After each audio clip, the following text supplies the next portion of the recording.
Hi,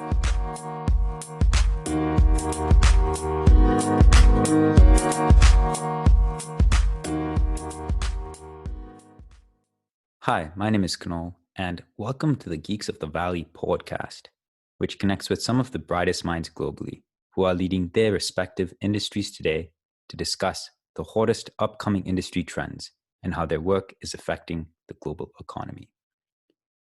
This morning, from the San Francisco Bay Area, we have a very special guest joining us, the co-founder of Corporate Bro, an online media channel focused on uniting sales savages from around the world. Please welcome Ross Pomerantz, aka Corporate Bro. Ross, thank you so much for joining us today. Of course, excited to be here. And how are things with you in light of COVID?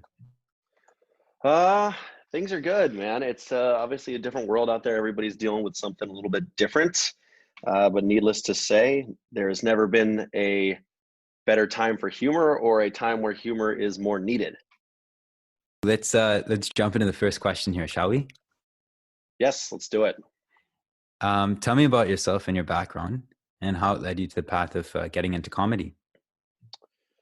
Yeah, well, I would say there was no real path for me getting into comedy. It just sort of happened. I am from Atlanta, Georgia originally, moved out to the Bay Area in 2001, went to college in LA. I was a baseball player. I didn't really know what I wanted to do. I studied psychology just because it was interesting to me. The mind is interesting to me.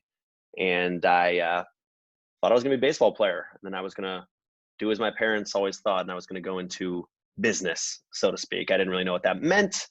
But alas, I graduated. I played a couple years of minor league baseball and then found myself working in sales at the tech giant Oracle out of Redwood Shores, California. Global brand, global company, obviously, but that is where I got my professional start. I did that for about a year, stayed in enterprise sales for about 7 years before starting my own company with several folks, a VR SaaS company that does cognitive training for athletics. Kind of married my psych background with my sports background. And after that, I went to Stanford Business School. And then I decided to pursue comedy full-time. I should note about 7 years ago, 2015 is when I really started Corporate Bro. It was right when I started at Oracle. I looked around, I said, holy shit, this world is ridiculous. This is an absurd place. I should document it. And so I did. I started making Vine videos back then. And in parallel with my real career, my money-making career, I would continue to make these videos and kind of do sketch comedy on the side. So fast forward to today, I've decided to go in full-time and continue on with Corporate Bro and see where it goes. So, as you mentioned, right, you recently finished your Stanford MBA. And prior to that, you have worked in both the business world and as a professional baseball player. How does comedy and business intertwine in your eyes, especially from the perspective of content creation? Well, one of the things I think people fail to realize is, in comedy, there are people who are sharp and they're quick and they're funny on the spot. But whenever you're trying to, whether it's writing stand-up or making videos or movies, whatever it may be, there's a ton of preparation that goes into it. There's a ton of process that goes into it. And so similar to business, I think of, the page, the Corporate Bro page, the Corporate Bro brand very much as a business. Every decision needs to align with what our vision is. It needs to go hand in hand with what we envision our brand to be. And it's all very intentional. It's all very planned. I mean, most things, you can't plan for everything, but with our intent, with our process, it very much is treated as seriously as a business, even though it is ridiculous and fun and absurd at many times. It very much goes hand in hand with running anything, business or otherwise.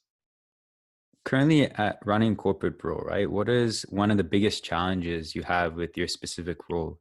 And what are the steps you're taking to overcome that if there is a challenge? Well, primarily resources. For a long time, it was just me. I was writing. I'm obviously the lead actor. I still edit all the videos. And so it was kind of a full process that fell on me. But over time, I've added people, added my brother very early on. You need someone to hold the camera. He also plays a character in it as well. We didn't generate any, none of us, I should start by saying none of us are getting paid for Corporate Bro at the moment. We have, quote, made money, but then we use that money for to make more content, whether it's buying software or cameras, so on and so forth. So it's really evolved. Like, we didn't have and still don't have an office space that is terribly consistent. Anytime you're shooting office place comedy, we need a spot to shoot. And so for a long time, we would sneak around in different offices and shoot videos until we were kicked out. And, even to today, right now in quarantine, given that I can't go into work, I can't go to a place of work where I can shoot videos, I'm shooting them at home, which is obviously a little bit different. So I would say for us, it's resources and reach. What we're good at is making videos. We're good at writing, we're good at shooting, we're good at making them, but we're not great at getting them out there. We just post them. And that's kind of been the grind for 7 years. We've never gone viral, in the classic sense of the whole world suddenly knows about you. You blow up in one day and have this massive moment where all of a sudden your life changes. We we have never had anything like that. It's been very much a game of consistency, a game of slow burn, steady grind, once a week posting something. We've pretty much done that without fail for about 5 years, getting something new out every week. Most recently, now that I'm out of school and have more time to actually, and I'm going in on this full time, started a web show.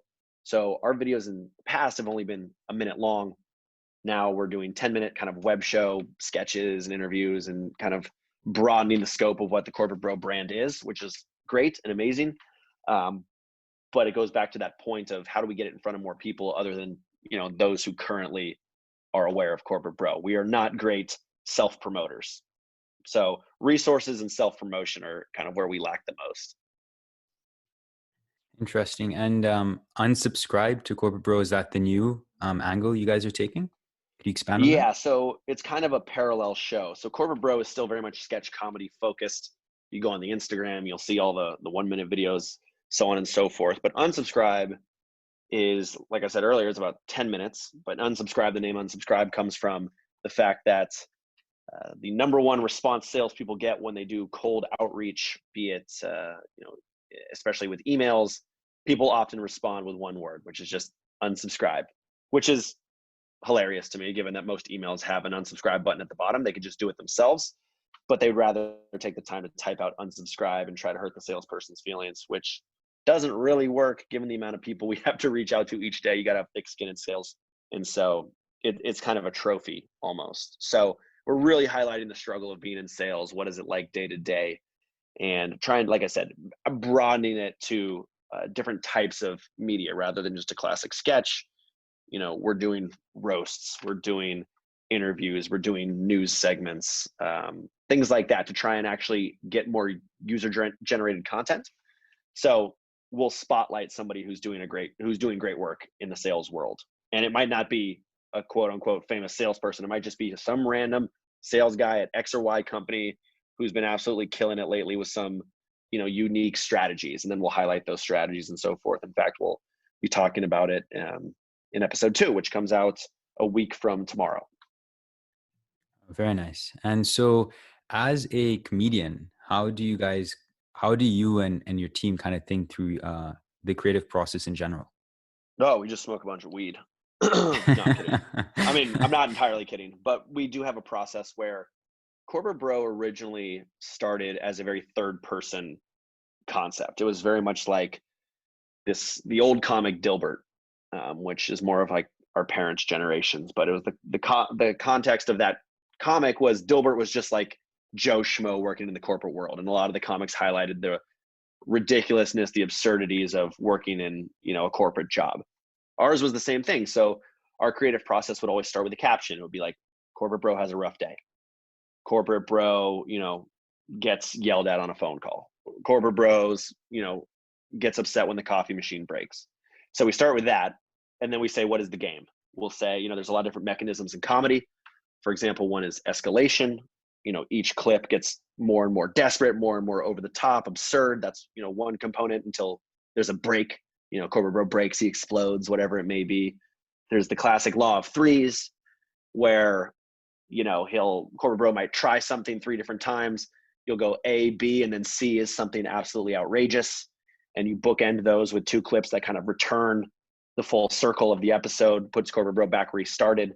So we try to figure out, like, what's the mechanism? Is he pretending to be someone else? Is he getting made fun of? Is there a status switch? Is he the man at the start of the episode, and then he turns into, the butt of the joke at the end of the episode? There's a lot of different ways to kind of script it out. So we try to figure out what is the game.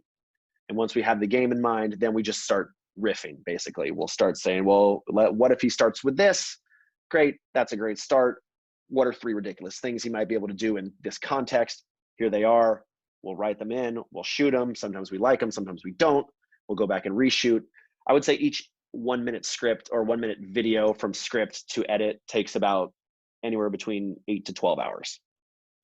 So in light of COVID, I saw recently you guys had launched your a pilot episode. Where were you trying to get with that? What were you hoping to do with that show?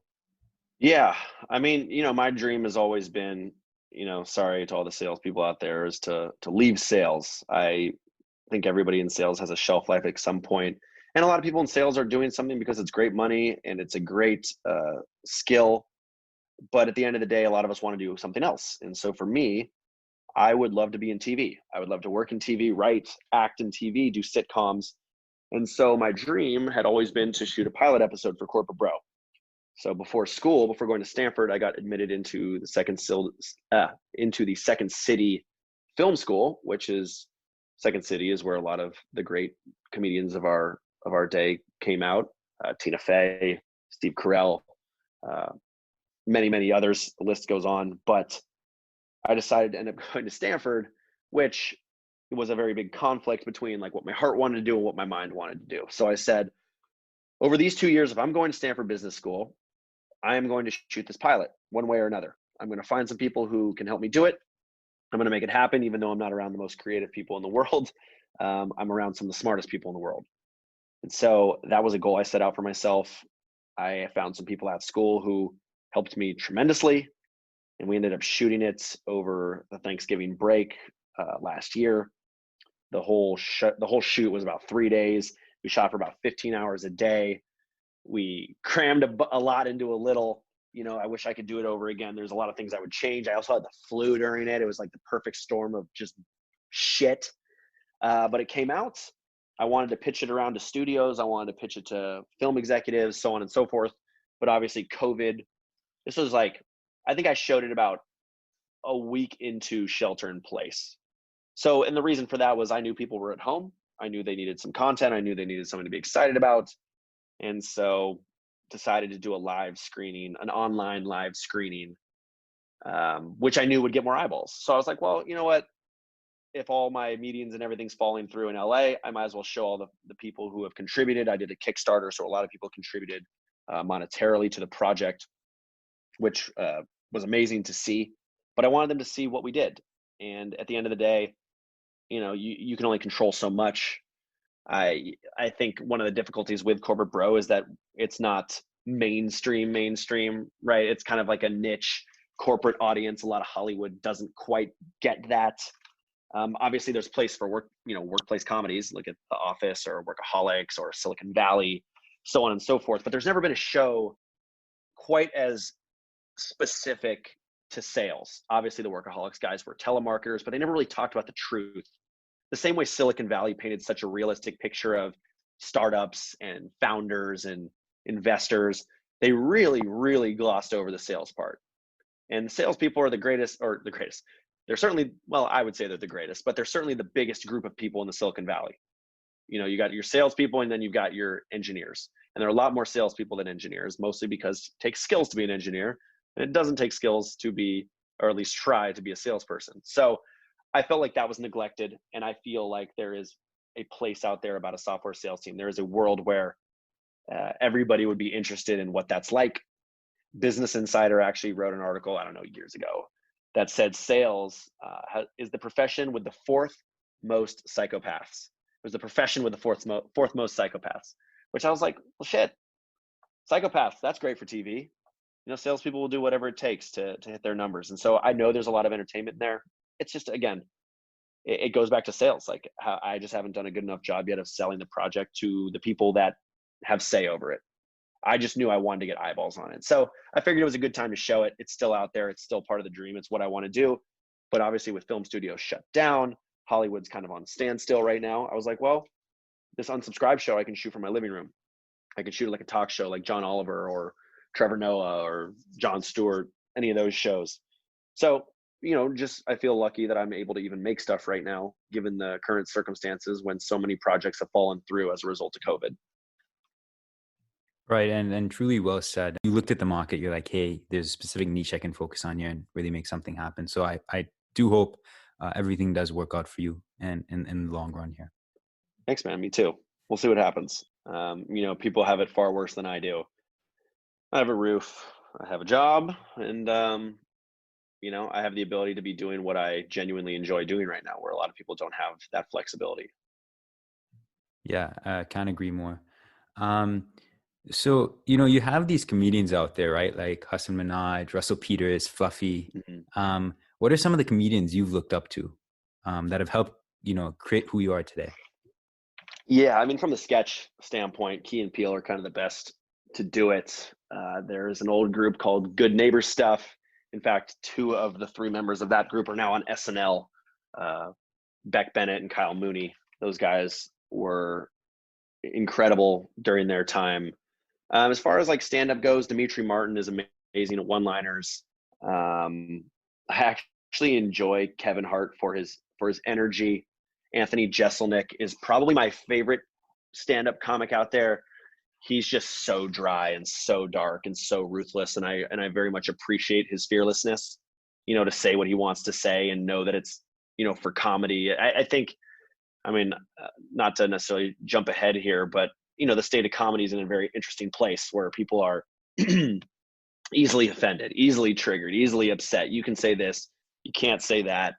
This is how you can say it. You can't say it like that, so on and so forth. But at the end of the day, comedy is an art in many ways, and unfortunately, the current political place that we're in, people are quick to forget that and forget that there is an artistic component to comedy.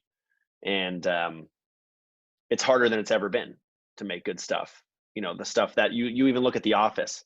Steve Carell's like, The Office wouldn't get made today. It couldn't get made today. It's too offensive. It's too this. It's too that. You go look at like Anchorman. You go look at the Will Ferrell movies and how they've aged, and you're like, oh man, there are some lines in there you would not get away with today, or you would be absolutely eviscerated on national media.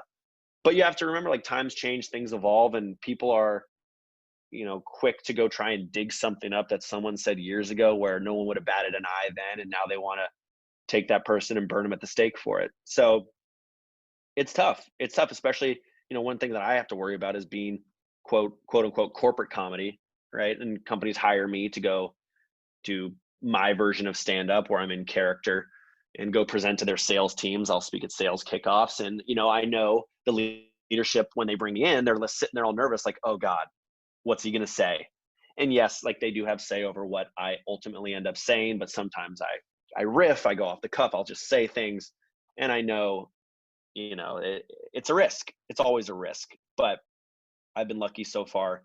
I've made mistakes, nothing too epic, but you just got to be vigilant. You got to be super aware. And I think, one of the things that I learned in business school, and there's an element of self-awareness. The more self-aware you are, the better off you're going to be. The more you put yourself and empathize with others, the better off you're going to be. And so I think just leading with that in terms of when you are writing, when you are, crafting your message and thinking about how it's going to land on different people, you always want to punch up. You never want to punch down at someone who's defenseless, in bad taste. You want to punch at the people, the places, things, whatever it may be, topics that, can withstand that type of thing, if that makes sense. And there's certainly a nuance to it, and nobody's perfect, myself especially. But yeah, I mean, at the end of the day, still, I get nervous when I post videos. I wonder how people are going to take it, or A, are they going to enjoy it? B, are they going to find something to get upset about? So it's very much on the front of my mind, or on the top of my mind, but at the same time, it's all part of the process. Right. I mean, you can't always please everybody, right? Especially in this type of industry, when it seems to be quite risky. But touching on one of your points, do you find then there's a discrepancy between intent versus impact? All the time. I think all the time. And that's one of the things that, again, goes back to touchy-feely class at Stanford is, action and impact are, they're not always aligned. And you can't tell someone how to feel. Someone can feel, everyone's entitled to feel how they want to feel. And sometimes something you say or do lands on them wrong. And like you said, you just cannot win them all. You get big enough, you're going to get haters, you're going to get people that are upset. I mean, my name is Corporate Bro. You know, 8 years ago, 7 years ago, when I started this thing, if you had told me that the word bro was going to become a bad word, a word that was synonymous with misogyny or rape culture or things like that, I mean, I have lost business. I have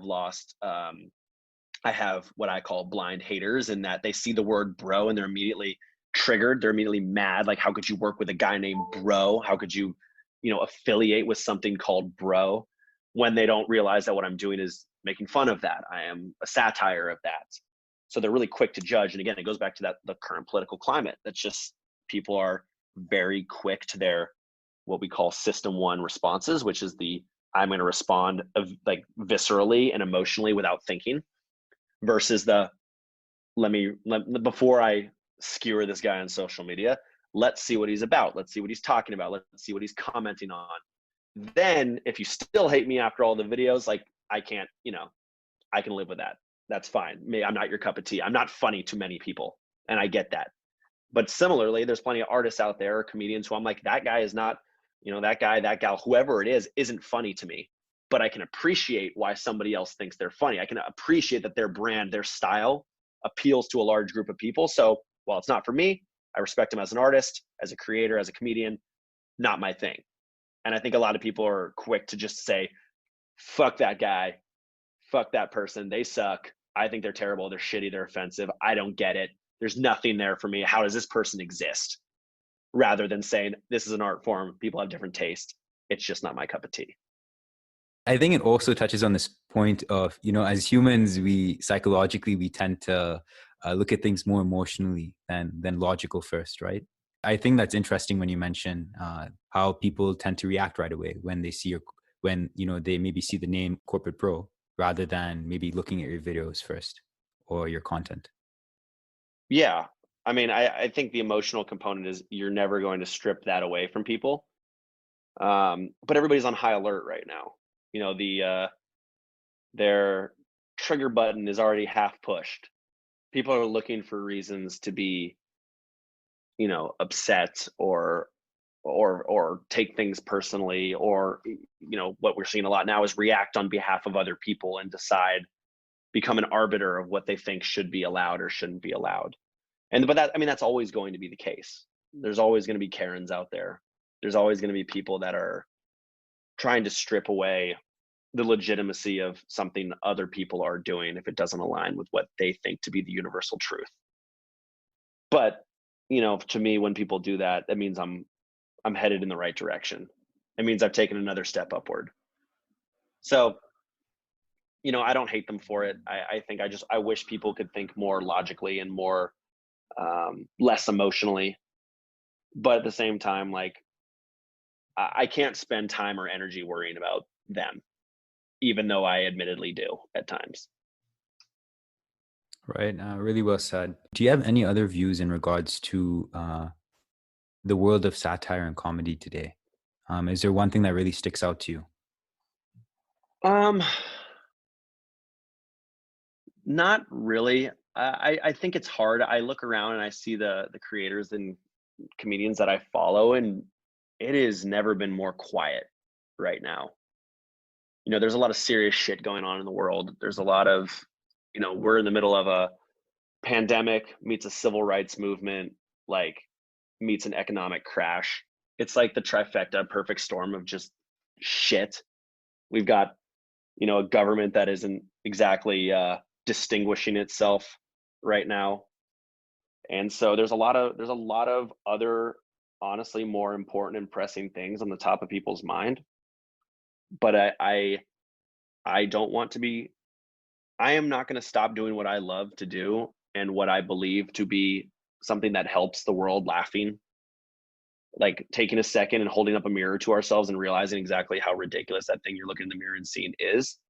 So I still recognize that there's a time and a place, but for there's a time and a place in many people's mind, but for me, that time and place is anywhere, anytime, you know, within reason, right? And I'm not going to go into like specifics, there's so much nuance to that, but I'm not going to stop creating. I'm not going to stop writing. I'm not going to stop making stuff because people are in a bad mood, because the world's in a bad mood right now. I think it's the comedy. I think it's that perspective that's going to help get us out of this in the long run. And that being said, what do you envision for Corporate Bro's future? Where do you want to take it? Where do you see yourself in 5 years with this? Oh man, I don't know. I would love to be on season 3 of Corporate Pro, the sitcom at that point.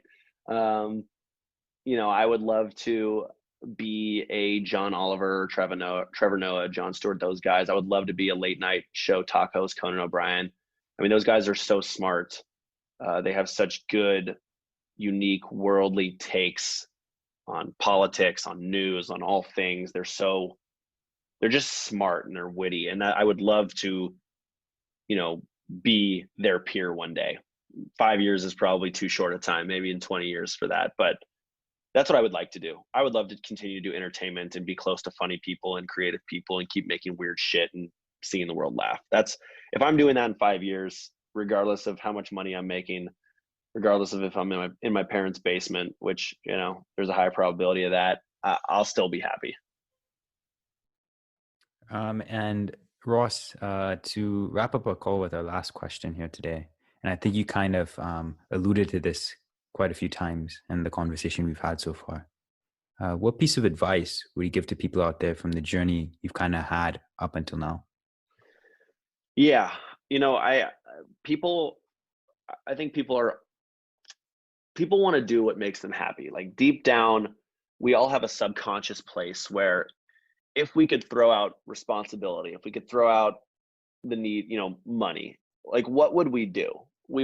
I think that's an interesting question that people should ask themselves more. And I think more often than not, people can find a way to get closer to whatever that answer is if they took action to do it. So many people are like, they'll hit me up all the time, be like, man, I really want to do this or I want to do that, but I just don't know. Right. And I'm just like, do it. Just do it. Like, do it. And I think one of the fallacies people have is that they think what they in their mind and vision is going to make them happy. They believe it will come easy if they were just to do it, and that it won't have like a ton of downside if they do it. But that's just not true. Like for me, when I was working, doing a sales job, I would constantly be looking around like, this is a skit. This is a skit. This is funny. This is ridiculous. Write this down. Like my antenna was always on. And when I was bored, when I was on planes, when I was like in cars, when I let my mind wander, that's where I get the answers that I'm looking for. What I wanted to do was write. What I wanted to do was make stuff. I found it fun. It was where my subconscious would go on its own without me being like, today is writing day, like, or I'm going to sit down and write. And I do those things, and they're not necessarily fun. You see the end product, but you don't see, me, my brother, and my 2 colleagues just sitting around the table like, what the fuck do we make today? We're out of ideas. We have nothing left. How do we be funny? We're not funny. Let's just give up. Let's quit. Like we make jokes about it. Like, we're not going to do that, but we say it because we feel it, because it's a grind, because it's hard, because what we want to do isn't easy, because what we want to do is like, it's not all rainbows and sunshine. Like there is sacrifice that goes along with it. We're in the office at 7 a.m. on Saturdays when we can, back before COVID, to shoot. We'd be shooting all day. People be like, let's go out Friday night. I'd be like, I can't. I got to wake up early tomorrow and shoot. Like, oh man, like, the amount of people that reach out to me and they're like, man, I want to be in your videos. And I'm like, cool. Well, 7 a.m. Saturday morning. And then, Saturday morning rolls around. They don't show up. It's 10 o'clock. I get a message from them like, hey man, really sorry, went out last night, blah, blah, blah, blah. Like, that's just a choice. I'm not going to fault people for making that choice, but so much of it is just take fucking action. Just get there, get closer, feel like progress. You want to feel purpose, you got to go out and do it. There's so many people who are just sitting around waiting for the sign, waiting for the like, well, if this aligns with that, like there's never a fucking good time. There's never a good time to do it. You can rationalize it however you want, but at the end of the day, like somewhere deep in your soul, you know what you want, and you're making a choice to stay comfortable, complacent, do what you're continuing to do because it makes you money, because it's stable, because it's this or that, like, sure, that's fine. And there's nothing wrong with that if you acknowledge the fact that like you are just making that choice. It's not like, oh, if coach would have just put me in, I would have, scored the winning touchdown. We would have won state. Like, no, you just didn't put in the work to get on coach's radar to get in the game at that time. You were never in a position. You didn't do anything to put yourself in that position. So for me, it's like your soul knows what it wants. The question is, are you going to answer it? And then the question after that is, are you going to take action on it? So that's what I would say. I just got a Stanford MBA, and I am proceeding to go make a very small amount of money, just enough so that I don't starve to death. But I'm doing what I genuinely enjoy while I watch my friends make hundreds of thousands of dollars. And that's fine because I'm happy. And I couldn't be them working 18-hour days. I can't do it. So that's what I would say about that. Take action, do what your soul wants, or if not, get closer. And if you're not going to do it, acknowledge and own the fact that you're just not going to do it. That's it. Really well said. I can't agree more. If people are interested in reaching out to you or getting to know you over a cup of coffee, what would be the best point of contact?